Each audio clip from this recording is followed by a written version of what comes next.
Merci Monsieur le Président, Monsieur le Ministre, Monsieur le Président de la Commission des lois, Madame et Messieurs les rapporteurs, mes chers collègues, le 11 décembre dernier, la commission mixte paritaire réunie pour examiner les dispositions restant en discussion du projet de loi relatif à l'engagement dans la vie locale, c'est des anticipations, et à la proximité de l'action publique, est parvenue à un accord. Je me félicite que le texte de compromis maintienne plusieurs dispositions importantes votées par le Sénat qui renforcent les communes, améliorent les garanties apportées aux élus locaux et donnent plus de souplesse à notre organisation territoriale. Ainsi, concernant les indemnités allouées aux maires et aux adjoints, je me réjouis que la position du Sénat ait été retenue. Elle consiste à relever de manière raisonnable le montant maximal des indemnités des élus des communes de moins de 3 500 habitants, tout en permettant au maire de solliciter une réduction de son indemnité s'il le désire.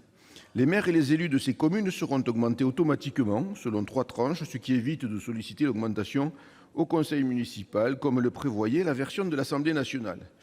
50% en plus pour les élus des communes de moins de 500 habitants, plus 30% pour les communes de 500 à 999 habitants et plus 20% pour les communes allant de 1000 à 3500 habitants. Je suis heureux que ce texte valorise ainsi le rôle des élus locaux dans notre démocratie, car chez les élus, un sentiment latent de dépossession s'est installé.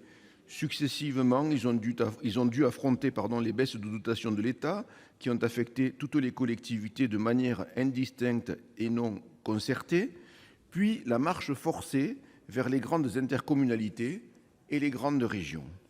Je me réjouis donc tout particulièrement que ce projet de loi entende accompagner ceux qui s'engagent pour la collectivité en améliorant les conditions d'exercice des mandats locaux.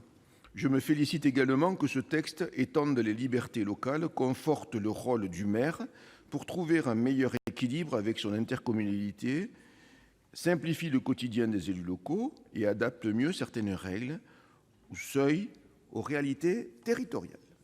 L'ensemble des dispositions de ce texte constitue certes un progrès pour que les communes et communautés de communes jouent à nouveau un rôle essentiel dans l'histoire de notre démocratie, mais nous espérons que le projet de loi Engagement et proximité sera utilement complété par le projet de loi 3D Différenciation, décentralisation, déconcentration, que nous examinerons, je crois, au printemps.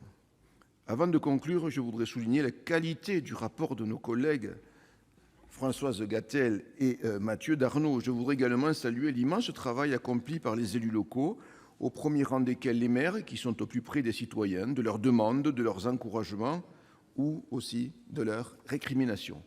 Je pense aussi aux maires des petites communes rurales qui ne comptent pas leur temps et sacrifient bien souvent une partie de leur vie professionnelle et familiale à leur mandat. Je suis aussi élu local, je me sens proche de leurs inquiétudes et de leurs interrogations.